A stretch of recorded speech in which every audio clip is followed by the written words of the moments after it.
Խոսքը փոխանցեմ Արեգա Հովսեփյանին։ Արեգա ջան։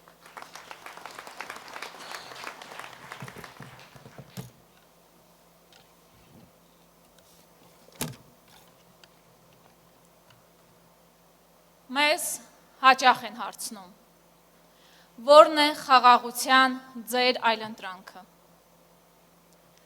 Մեր պատասխանն ավելի քան հստակ է։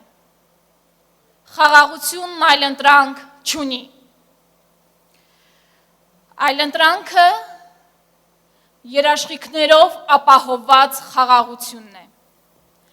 Մեր առաջարկած խաղաղության երաշխիքները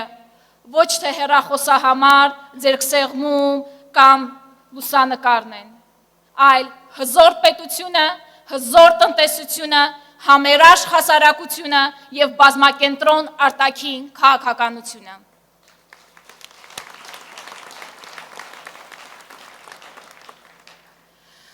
Հաշվի առնելով փոքրիկ խմբակի արտաքին քաղաքականության տոտալ ձախողումը և Հայաստանին սպառնացող գոյաբանական սպառնալիքները, մենք առաջարկում ենք արտաքին քաղաքականության նոր բովանդակություն։ Արժանապատիվ դիրքավորումներ համաշխարհային քաղաքական տնտեսական ինտեգրացիոն գործընթացներում։ Մենք համոզված ենք, որ Հայաստանը կարող է և պետք է դառնա տնտեսական միջազգային նախագծերի հանգույց և բարձր տեխնոլոգիաների հաբ, բայց առանց սակարկելու ինքնիշխանությունը և ազգային շահերը։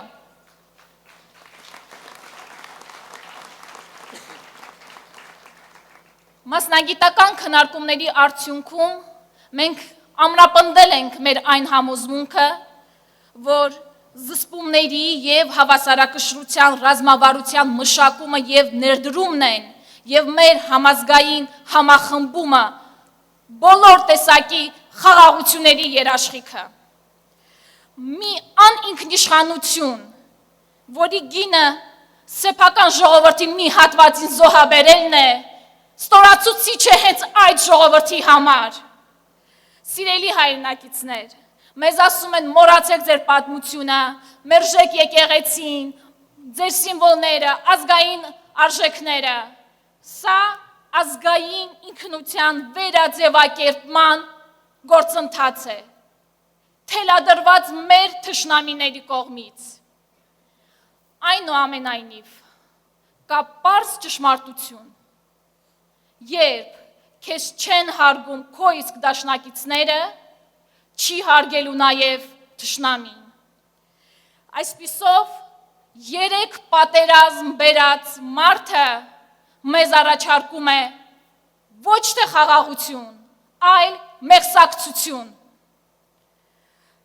Եկեք, սիրելի ժողովուրդ, անկեղծ լինենք ինքներս մեր հանդեպ։ Պարտության սիմվոլը մշտական գայթակղության աղբյուր է թշնամու համար նոր հարձակումներ նախաձեռնելու։ Հետևաբար, բանակցողի փոփոխությունը այլընտրանք չունի։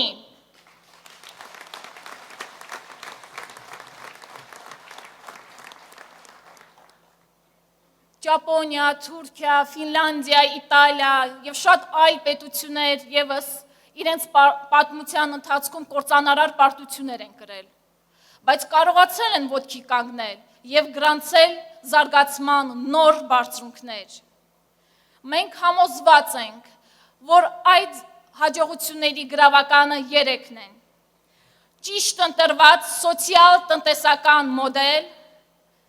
ներդրումներ կրթության և ռազմաարդյունաբերության ոլորտում և բազմավեկտոր արտաքին քաղաքականությունը։ Եվ հենց սա ենք մենք ձեզ առաջարկում։ Մեր շարժման գաղափարական առաջնորդ Սամվել Կարապետյանն իր ամբողջ կենսագրությամբ ապացուցել է, որ կարող է պայմանավորվել, բանակցել, համաձայնության եզրեր գտնել կարծես թե ամենաանելանելի, ամենափակուղային իրավիճակներում։ Միայն մեկ բացառությամբ։ Նա չի պայմանավորվում հայրենիքը վաճառողների հետ,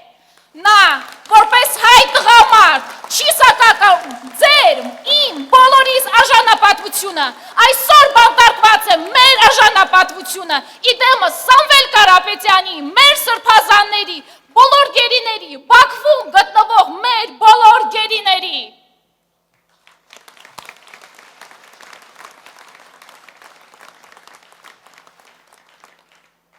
Մենք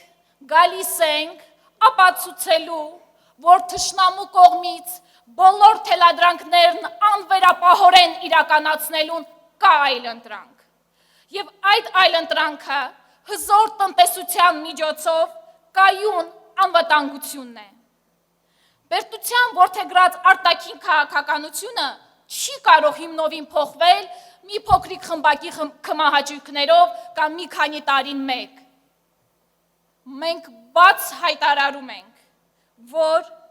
ոչ թե քարը քարի վրա չթողնելով քանդելու ենք արկա արտաքին քաղաքականությունը,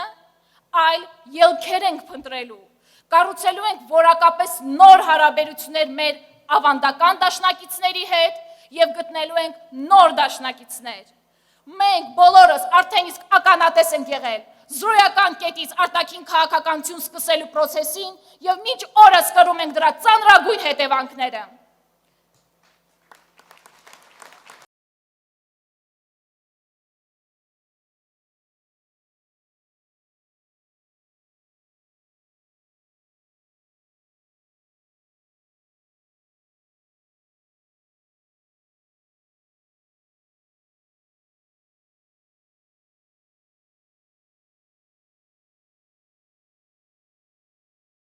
Կանգնման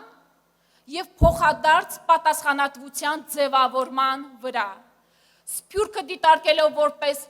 անփոխարինելի կամուրջ միջազգային դերակատարների հետ մեր հարաբերություններում։ Դեռևս տարիներ առաջ Սամվել Կարապետյանն իր հարցազրույցներից մեկում, պատասխանելով լրագրողներից մեկի հարցին, թե որն է այն հատկանիշը, որի շնորհիվ դուք հասել եք այդ հաջողություններին, նա պատասխանել է. պարկեշտությունը։ Մենք այսօր այնքան կարիք ունենք այդ պարկեշտության մեր քաղաքական կյանքում եւ մեր արդեն հասարակական կյանքում։ Հավատացեք, արտաքին քաղաքականության ոլորտում եւս վստահելի, հետևողական եւ պարկեշտ բանակցող ու գործընկեր ունենալը ամենակարևորն է եւ հաջողության գրավականը արտաքին քաղաքականության ասպարեզում։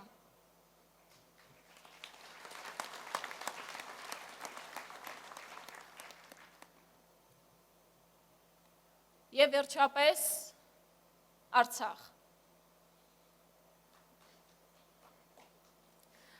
Արցախցիների իրավունքների պաշտպանությունը եւ միջազգային ատյաններում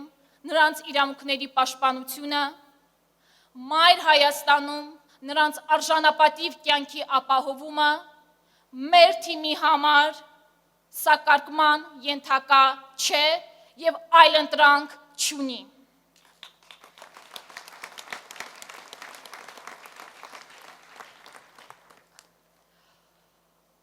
Արցախի մասին ես կարող եմ շատ երկար խոսել։ Բերել բազմաթիվ հիմնավորումներ միջազգային իրավունքից եւ միջազգային կոնվենցիաներից, բայց կասեմ պարզապես հետեւյալը։ Ուզում ես հելիր վեր, իջիր ցած, քանի դեռ մենք, ես, դուք, մենք բոլորս հիմա մղկտում ենք Արցախի մասին խոսելիս, ուրեմն Արցախ վերադարձի հարցը մեզ համար փակ չէ։